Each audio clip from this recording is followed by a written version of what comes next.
Hello friends, good morning. कैसे हैं आप लोग? चलिए आज हम लोग उत्सर्जन तंत्र के बारे में पढ़ेंगे। एक और बायोलॉजी टॉपिक है जिसे क्या कहते हैं, उत्सर्जन तंत्र, यानी एक्सक्रीटरी सिस्टम इंग्लिश में कहते हैं इसको। तो किसी जीव के शरीर से विषाक्त या अपशिष्ट पदार्थों को बाहर निकालने की जो प्रक्रिया होती है उसे क्या कहते हैं, उत्सर्जन कहलाती है। तथा उत्सर्जन की प्रक्रिया में भाग लेने वाले सभी अंगों को क्या कहते हैं, संयुक्त रूप से उत्सर्जन तंत्र के नाम से जानते हैं। कार्बन डाइऑक्साइड और यूरिया मानव के शरीर में दो मुख्य पदार्थ होते हैं जो कि उत्सर्जित किए जाते हैं। वृक्क मानव का मुख्य उत्सर्जन अंग होता है। वृक्क मतलब किडनी जिसको कहते हैं। तो जो कार्बन डाइऑक्साइड होता है वह श्वसन की क्रिया से पैदा होता है। यूरिया क्या बनती है, लीवर में, जो कि प्रोटीन की अपघटन बनती है। मानव शरीर से इन्हें बाहर निकालना अनिवार्य होता है क्योंकि मानव शरीर में इनका संचित होना जहरीला होता है, उन्हें नुकसान पहुंचा सकता है।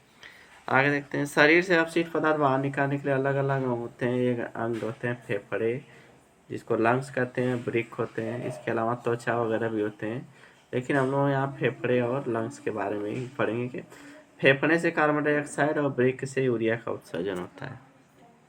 ठीक है, यहाँ देखिए ह्यूमन एक्सक्रीटरी सिस्टम का फिगर बनाया गया है। दो किडनी होती है लेफ्ट राइट में। एओर्टा से ब्लड आता है, वेना केवा से ब्लड चला जाता है यहाँ छन की किडनी में।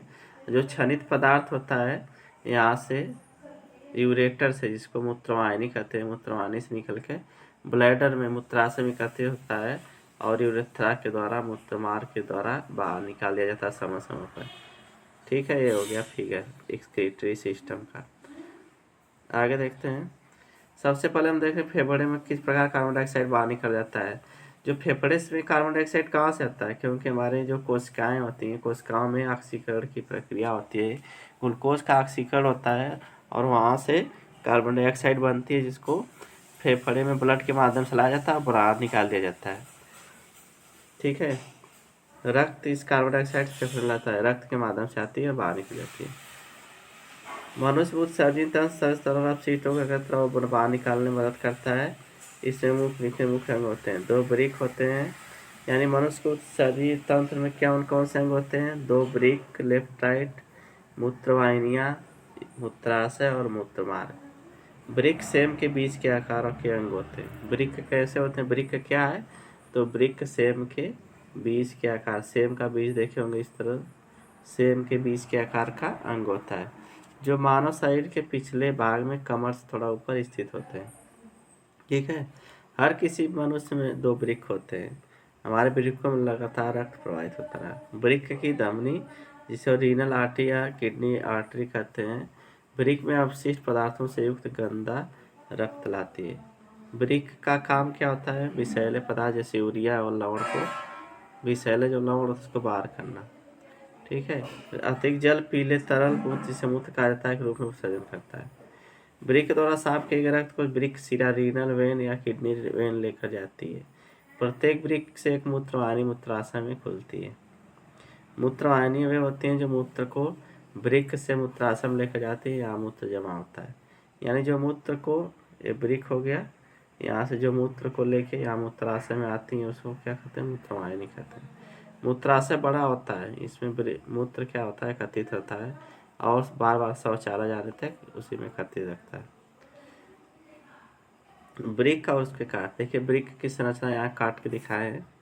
वृक्क का बाहरी भाग कार्टेक्स कहलाता है, दो भाग होते हैं, बाहरी कार्टेक्स और अंदर भाग मेडुला।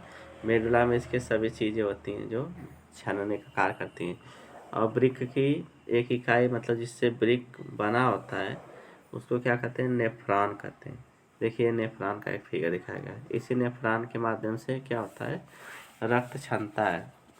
ठीक है, आगे देखते हैं, यहाँ यह कुछ पोषक तत्वों के अधिकांश भाग से शर्करा अमीनो अम्ल का निष्कासन करता है। संरचना दिखाएगा कि प्रत्येक वृक्क अत्यधिक संख्या में उत्सर्जन इकाई जैसे नेफ्रॉन कहते हैं से बना होता है। नेफ्रॉन के ऊपरी हिस्से पर कप के आकार का थैला होता है जिसे बोमेन कैप्सूल कहते हैं। बोमेन कैप्सूल के नीचे से पर नली की छोटी नली होती है, ये दोनों ने मिले नेफ्रॉन बनाते हैं। नली का एक सिरा बोमेन कैप्सूल से जुड़ा होता है और दूसरा वृक्क की मुख्य कथिका संग्रह नलिका से। बोमेन कैप्सूल में रक्त कोशिका पुलिंदा होता है, कैपिलरीज होती हैं, इसे ग्लोमेरुलस कहते हैं। फिगर में दिखाया गया। ग्लोमेरुलस का काम उसमें से प्रवाहित रक्त को साफ करना होता है। ठीक है। रक्त में उपस्थित ग्लूकोज, एमिनो एसिड, लवण, यूरिया और जल जैसे तत्वों के सिर्फ छोटे अणु ही इससे गुजर पाते हैं, बोमेन्स कैप्सूल में साफ होकर जमा हो जाते हैं। ग्लोमेरुलस केशिकाओं से प्रोटीन और रक्त केशिकाओं से ऐसे बड़े अणु गुजर नहीं पाते, रक्त में रह जाते हैं। मूत्र का नेफ्रॉन की छोटी नली ग्लूकोज, एमिनो एसिड, लवण और जल जैसे चुनिंदा उपयोगी पदार्थों के रक्त कोशिकाओं में पुनः अवशोषण की अनुमति देता है, लेकिन यूरिया छोटी नली में ही रह जाता है और कोशिकाओं में पुनः अवशोषित नहीं हो पाता है। मूत्र का निस्पंदन बोमेन कैप्सूल्स या बोमेन शैम्पूट या कैप्सूल में होता है। मनुष्य में यूरिया का निर्माण अमोनिया, यहाँ देखिए मोस्ट पॉइंट इंपॉर्टेंट पॉइंट है कि मनुष्य में यूरिया का निर्माण अमोनिया के द्वारा यकृत में होता है। पूछता है कि यूरिया कहाँ निर्माण होता है, किसके द्वारा होता था? यकृत में, जिसको लीवर कहते हैं आप लोग। लीवर में होता है, अमोनिया से होता है। और इसका अलग करने काम कौन करती है? किडनी करती है। मूत्र में गंध जो होता है यूरिनेट के कारण होता है। किसके कारण गंध होता है? यूरिनेट के कारण। 24 घंटे में 180 लीटर रक्त किडनी द्वारा फिल्टर होता है, जिसमें से केवल 1.5 लीटर ही मूत्र का निर्माण होता है। कितना हमारा किडनी एक दिन में कितना रक्त फिल्टर करती है? 180 लीटर, और उसमें से 1.5 लीटर ही मूत्र बनता है, 1.5 लीटर। प्रतिदिन कितना रक्त मूत्र उत्सर्जित होता है हम लोग शरीर से? 1.5 लीटर। इसकी मात्रा पानी पर भी निर्भर करती है, कोई एग्जैक्ट नहीं है। अगर आप पानी ज़्यादा पियेंगे तो ज़्यादा मूत्र बनेगा। वैसे नॉर्मली हमारे शरीर से कितना रक्त मूत्र निकलना चाहिए? 1 से 1.5 लीटर। तो थैंक्स, मिलते हैं नेक्स्ट वीडियो में। अगर वीडियो पसंद आए तो लाइक करें और चैनल को सब्सक्राइब करें।